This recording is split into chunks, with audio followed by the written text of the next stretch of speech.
UMKM memiliki peranan besar di dalam perekonomian Indonesia. Beberapa krisis keuangan dan pandemi yang baru saja berakhir menjadi bukti ketangguhan dari UMKM. UMKM merupakan bagian dari perekonomian Indonesia yang memiliki potensi besar untuk terus dikembangkan hingga membawa kesejahteraan bagi masyarakat. UMKM berkontribusi secara signifikan terhadap penciptaan lapangan kerja dan juga pembangunan ekonomi secara keseluruhan. Ini data pada tahun 2021, jumlah pelaku UMKM di Indonesia mencapai 64.194.056 UMKM dengan kontribusi terhadap PDB nasional sebesar 61,07% atau senilai 8.573,89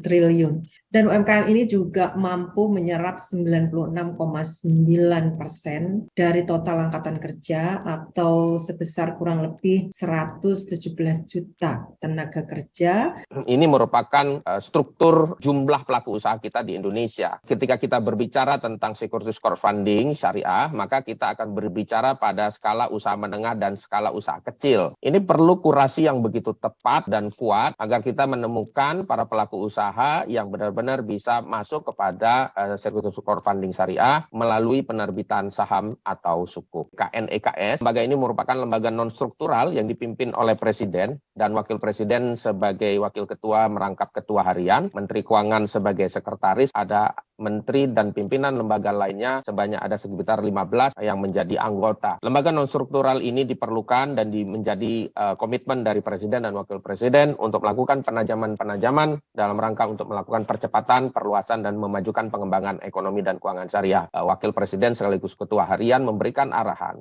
agar Kementerian UKM dan Kemenparekraf serta kementerian lembaga terkait agar meningkatkan kualitas dan kuantitas penyelenggaraan pemadanan bisnis atau business matching UMKM dengan lembaga keuangan syariah. Hal ini penting karena mengingat program business matching sering diselenggarakan, namun kemudian sering sekali pelaku UMKM-nya tidak menemukan lembaga keuangan syariah yang tepat. Bagaimana securities crowdfunding syariah itu bisa dimanfaatkan mencoba memberikan satu inovasi menggandeng pesantren. Di mana saat ini kan isu yang lebih mengemuka itu terkait dengan kemandirian pesantren. Securities crowdfunding syariah ini tepat untuk bisa menjadi salah satu alternatif dengan menggandeng para alumni pesantren, orang tua santri untuk turut serta menjadi pemilik usaha pesantren dengan mewakafkan sahamnya atau berupa sukuk wakaf. Kami dari KNEKS sudah menerbitkan rekomendasi kebijakan untuk mengembangkan ekosistem securities crowdfunding syariah dalam mencapai tujuan yang dimaksud tadi. Di dalam rekomendasi tersebut ada 3 sub ekosistem yang perlu kita sama-sama bangun. Di antaranya terkait dengan sub ekosistem penyelenggara, sub ekosistem si penerbit bagi para pelaku UMKM, dan sub ekosistem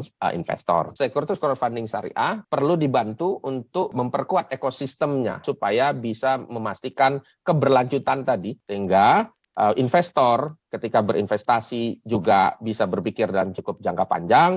Para pelaku UMKM pun bisa menerbitkan saham dan sukuknya untuk bisa berlanjut dalam masa panjang pula.